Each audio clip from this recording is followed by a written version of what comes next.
Bezalel by Louis Ginzberg. Bezalel was, first of all, of a noble line. His father Hur was a son of Caleb from his union with Miriam, Moses' sister, that Hur who gave his life to restrain Israel from the worship of the golden calf. As a reward for his martyrdom, his son Bezalel was to build the tabernacle, and one of his later descendants, King Solomon, was to build the temple at Jerusalem. Bezalel was not only of a distinguished family, he was himself a man of distinction, possessed of wisdom, insight, and understanding. By means of these three God created the world.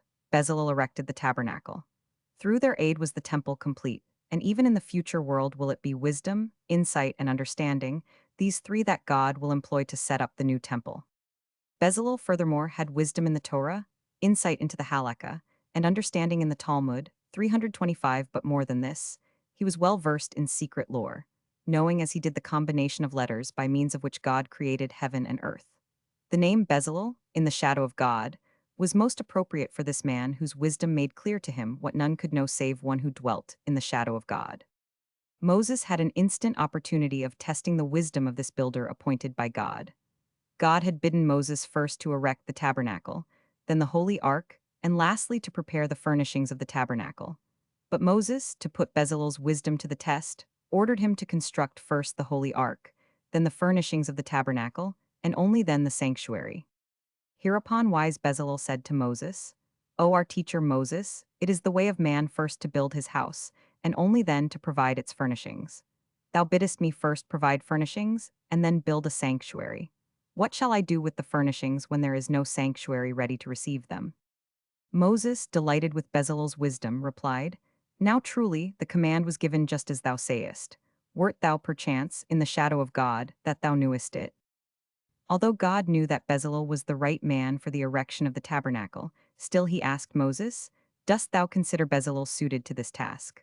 Moses replied, O Lord of the world, if thou considerest him suitable, then surely do I. But God said, Go nevertheless and ask Israel if they approve my choice of Bezalel.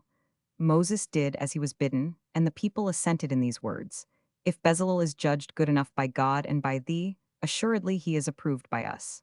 326 As the builder of the tabernacle, God gave Bezalel 5 other names to bear. He called him Reiah, to behold.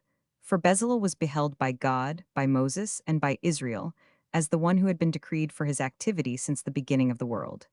He called him the son of Shobal, because he had erected the tabernacle that towered high, like a dovecote. He called him Jahath, the trembler, because he made the sanctuary the seat of the fear of God. He called him Ahamai because, through his work, the sanctuary, Israel, and God were united.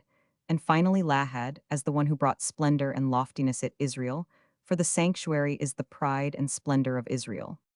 At the side of Bezalel, the noble Judean worked Oholiab of the insignificant tribe of Dan, to show that, before God, the great and the lowly are equal. And as the tabernacle rose, thanks to the combined efforts of a Judean and a Danite, so too did the temple of Jerusalem, which was built at the command of the Judean Solomon by the Danite Hiram. 327 As the head workers of the tabernacle were filled with the Holy Spirit of God in order to accomplish their task aright, so too were all who aided in its construction. Yes, even the beasts that were employed on this occasion possessed wisdom, insight, and understanding. 328